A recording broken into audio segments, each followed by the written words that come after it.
Assalamu alaikum. Chef Riyasat on social media.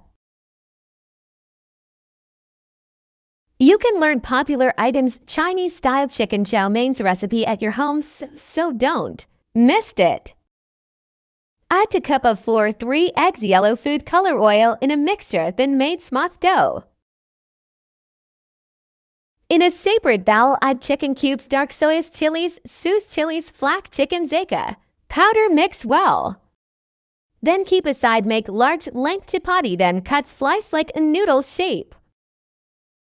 Remember, in each slice, sprinkle dried flours as well. Now boil just 7 minutes. If you forget food's color, you put on boiling water ½ teaspoon.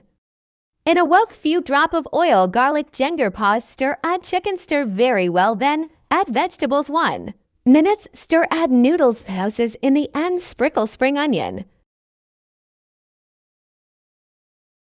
Very famous noodle, remember in your prayers. Chef Riyasat the name at YouTube and same as social media. Chef Riyasat love this recipe. Love you very much.